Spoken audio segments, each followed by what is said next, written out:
अस्सलामुअलैकुम नमస్తే friends machine వాత్సల్య పథకం గురించి అయితే నేను ఈ వీడియోలో ఫుల్ డీటెయిల్స్ చెప్తానండి. అసలు వాత్సల్య పథకం అంటే ఏంటి? ఇది సెంట్రల్ గవర్నమెంట్లో ఉంటుంది, అలాగే స్టేట్ గవర్నమెంట్లో కూడా ఉంటుందండి. నేనైతే ఈ వీడియోలో స్టేట్ గవర్నమెంట్ స్కీమ్ గురించి చెప్తాను. అయితే ఈ స్కీమ్ ఎవరికి ఎలిజిబిలిటీ అంటే ఇప్పుడు అనాథ పిల్లలు ఉంటారు కదండి, తల్లిదండ్రులు లేకుండా ఉంటారు కదా పిల్లలు. అందులో లేకపోతే పేరెంట్స్లో తల్లి లేకపోయినా లేకపోతే తండ్రి లేకపోయినా ఎవరో ఒకరు చనిపోయి ఉంటారు కదా, అలాంటి పిల్లలకి ఆర్థిక సహాయాన్ని గవర్నమెంట్ అయితే అందిస్తుందండి. ప్రతి నెల 1750 రూపాయలు చొప్పున అకౌంట్లో అనేది వేస్తారు డైరెక్ట్గా. అసలు మనము ఈ పథకాన్ని ఎలా అప్లై చేయాలి, ఏమేమి డాక్యుమెంట్స్ కావాలి, ప్రొసీజర్ ఏంటి, ఎక్కడికి వెళ్ళాలి అప్లై చేయడానికి, ఇలాంటి డీటెయిల్స్ మొత్తం కూడా ఈ వీడియోలో నేను క్లియర్గా చెప్తానండి. నా ఛానల్ని కొత్తగా చూసిన వాళ్ళు ఉంటే కనుక ప్లీజ్ ఛానల్ సబ్స్క్రైబ్ చేయండి. మీరు నాకు చాలా సపోర్ట్ చేసిన వాళ్ళు అవుతారు. మరిన్ని ఇలాంటి వీడియోస్ అయితే నేను మీ ముందుకు తీసుకొచ్చి పెడతాను. అసలు మిషన్ వాత్సల్య స్కీమ్ అంటే ఏంటంటేనండి, ఇది చైల్డ్ ప్రొటెక్షన్ స్కీమ్ అనమాట. అనాథ పిల్లలు, నిరాశ్రయులైనటువంటి పిల్లలు, తర్వాత తల్లిదండ్రులు చనిపోయిన పిల్లలు ఉంటారు కదండి, అలాంటి పిల్లల కోసం ఏదైనా విద్య కోసం కానివ్వండి, వాళ్ళకి ఆర్థిక సహాయానికి అనమాట, వైద్యం కోసం, విద్య కోసం, లేకపోతే ఫుడ్ కోసం ఏదో ఒక రకంగా వాళ్ళకి యూజ్ అవ్వాలి అనేటువంటి ఉద్దేశంతో స్కీమ్ అనేది తీసుకొచ్చారండి. స్కీమ్ గురించి చెప్తాను చూడండి ఒకసారి. ఈ పథకం ద్వారా అర్హులైన పిల్లలు ఎవరైతే ఉంటారోనండి వాళ్ళకి, అంటే 18 సంవత్సరాల లోపల లేదా 25 సంవత్సరాల లోపల పిల్లలు ఉంటారు కదా, వాళ్ళందరికీ అర్హులైన పిల్లలు చెప్తున్నా కదా. వాళ్ళ తల్లిదండ్రులు చనిపోయి ఉంటారు కదా, ఇద్దరు చనిపోయిన పిల్లలు కానివ్వండి, లేకపోతే తల్లి చనిపోయినా కూడా లేకపోతే తండ్రి చనిపోయినా కూడా, ఇద్దరిలో ఎవరో ఒకరు చనిపోయినా కూడా ఈ స్కీమ్ అనేది ఆ పిల్లలు ఎలిజిబిలిటీ అవుతారు. అర్హులైన పిల్లల అకౌంట్లో 1250 రూపాయల నుంచి 1750 రూపాయల వరకు, అంటే ఈ బిట్వీన్ ఎంతైనా సరే అమౌంట్ అనేది ప్రతి నెల కూడా డైరెక్ట్ జమ చేయడం జరుగుతుందండి. ఓకేనా, పిల్లల ఖాతాలో జమ చేస్తారనమాట, అనాథ పిల్లల ఖాతాలో. ఈ పథకం ద్వారా ఎవరికి ఎంత సాయం అందుతుంది అనేది చెప్తాను చూడండి. ఇక్కడ స్క్రీన్ మీద కూడా డిస్ప్లే చేస్తాను, ఒకసారి చూడండి. విద్యాస్థాయి 10th ITI diploma computer course చేస్తారు కదండి, వాళ్ళకైతే ప్రతి నెల కూడా 1250 రూపాయలు అనేది ఇస్తారు. అలాగే గ్రాడ్యుయేషన్, పోస్ట్ గ్రాడ్యుయేషన్ చేసే వాళ్ళకి 1500 రూపాయలు చొప్పున ఇస్తారు.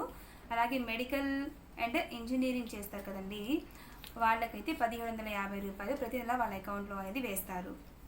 గవర్నమెంట్ స్కూల్లో చదవాలి లేదా గవర్నమెంట్ రికగ్నైజ్డ్ స్కూల్స్ ఉంటాయి కదండి, అందులో మాత్రమే చదవాలన్నమాట పిల్లలు. వాళ్ళు అంటే ఫీల్డ్ వెరిఫికేషన్ అనేది చేస్తారు. మనము ఒకసారి ఈ మిషన్ వాత్సల్య పథకానికి అప్లై చేస్తాం కదండి, అప్లై చేసిన తర్వాత ఫీల్డ్ వెరిఫికేషన్కి మన దగ్గర కొంతమంది వస్తారనమాట. అప్పుడు మనం ఎలిజిబిలిటీ చూపించాలి వాళ్ళకి. తర్వాత టెర్రరిస్ట్ లేదా సరిహద్దు కాల్పుల ప్రభావిత కుటుంబాల పిల్లలకు కూడా ప్రాధాన్యత ఇస్తారు. గమనించారా, ఇది టెర్రరిస్ట్ లేదా సరిహద్దు కాల్పుల ప్రభావిత కుటుంబాల పిల్లలకు. ఓకేనా, సో అలాంటి పిల్లలకి కూడా ప్రాధాన్యత అనేది ఇస్తారనమాట. అయితే ఈ పథకానికి కావాల్సిన డాక్యుమెంట్స్ ఏంటంటేనండి, అనాథ ధృవీకరణ పత్రము, అంటే అనాథ పిల్లలు ఎవరు లేరు, తల్లిదండ్రులు అనేటువంటి వాళ్ళు ఎవరు లేరు అని చెప్పేసి, సో అనాథ ధృవీకరణ పత్రం అనేది మనం తెచ్చుకోవాలి. అది ఎక్కడ దొరుకుతుంది అంటే MRO ఆఫీస్కి వెళ్ళి మనము అప్లై చేయాలండి. ఆ సర్టిఫికేట్ కూడా అక్కడ అప్లై చేస్తే కనుక అక్కడ నుంచి అప్రూవల్ అనేది వస్తుంది. ఆ సర్టిఫికేట్ కూడా మన దగ్గర పెట్టుకోవాలి. ఆధార్ కార్డ్ కావాలి. తర్వాత పిల్లల యొక్క బ్యాంక్ పాస్బుక్ కావాలి. చిన్నపిల్లలైతే జాయింట్ అకౌంట్ కావాలండి. జాయింట్ అకౌంట్ ఎవరంటే గార్డియన్ ఉంటారు కదా, వాళ్ళతో జాయింట్ అకౌంట్ కావాలి పిల్లలకి. లేకపోతే పెద్ద పిల్లలైతే కనుక వాళ్ళ యొక్క అకౌంట్ సరిపోతుంది అనమాట. తర్వాత ఇన్కమ్ సర్టిఫికేట్ ఖచ్చితంగా కావాలి. తర్వాత విద్యా సంస్థల్లో మనకి బోనఫైడ్ సర్టిఫికేట్ అని ఇస్తారు, ఐడియా ఉంది కదా అందరికీ కూడా. సో ఆ బోనఫైడ్ సర్టిఫికేట్ కూడా కావాలన్నమాట.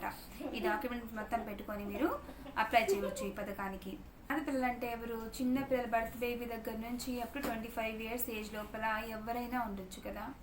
అయితే స్కూల్కి పంపిస్తూ మీరు మధ్యలో ఆపేశారనుకోండి, స్కీమ్ అనేది రాదనమాట.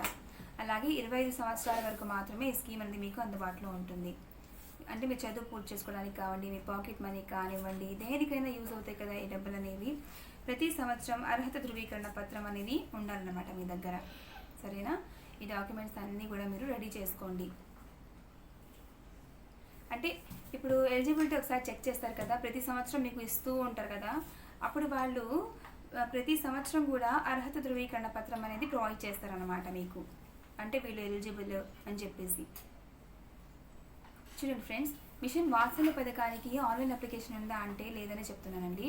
ఆన్లైన్లో మనం అప్లై చేయడానికి అయితే ఉండదు.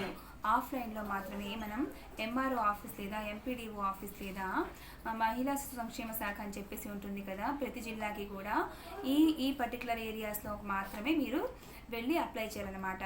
ఎంఆర్ఓ ఆఫీస్లోకి వెళ్తే అక్కడ అప్లై చేస్తారు, లేదా ఎంపీడీఓ ఆఫీస్కి వెళ్ళండి, అక్కడ ఈ రెండు చోట్ల పని జరగలేదంటే కనుక మహిళా శిశు సంక్షేమ శాఖ అని చెప్పేసి ప్రతి జిల్లాకి ఉంటుందండి. అక్కడికి వెళ్ళేసి నేను చెప్పినటువంటి డాక్యుమెంట్స్ ఉన్నాయి కదా, ఈ డాక్యుమెంట్స్ మొత్తం కూడా తీసుకెళ్ళి అప్లై చేయండి. బ్యాంక్ అకౌంట్ చిన్న పిల్లలైతే కనుక జాయింట్ అకౌంట్ కావాలి, గార్డియన్తో పాటు జాయింట్ అకౌంట్ కావాలి. ఒకవేళ పెద్ద పిల్లలు అయ్యారనుకోండి, సో వాళ్ళకి పర్సనల్ అకౌంట్ సరిపోతుంది అనమాట. అయితే ఈ పథకంలో ఎలిజిబిలిటీ అని చెప్పేసి వాళ్ళు డిక్లేర్ చేస్తారు కదండి. డిక్లేర్ చేసిన తర్వాత ప్రతి నెల మీ పిల్లల అకౌంట్లో డైరెక్ట్గా అకౌంట్లోనే ప్రతి నెల అనేది పడుతూ ఉంటాయి అన్నమాట అకౌంట్స్. అలాగే ఈ వీడియోని అందరికీ షేర్ చేయండి, ఎందుకంటే ఇలాంటి స్కీమ్స్ ఉన్నాయని చెప్పేసి చాలామందికి తెలియదు. సో వాళ్ళు పూర్గానే మిగిలిపోతున్నారు అనమాట. వాళ్ళందరికీ మనం హెల్ప్ చేయాలి. మనకి తెలిసినటువంటి నాకు తెలిసిన చిన్న ఇన్ఫర్మేషన్ మీ వరకు షేర్ చేస్తున్నాను. అలాగే మీరు అందరికీ షేర్ చేసి వాళ్ళకి హెల్ప్ చేస్తారని చెప్పేసి నేను అనుకుంటున్నాను. ఈ వీడియో నచ్చితే ప్లీజ్ ఛానల్ సబ్స్క్రైబ్ చేయండి, లైక్ చేయండి, ఏమైనా డౌట్స్ ఉంటే కామెంట్ చేయండి friends. Thank you so much.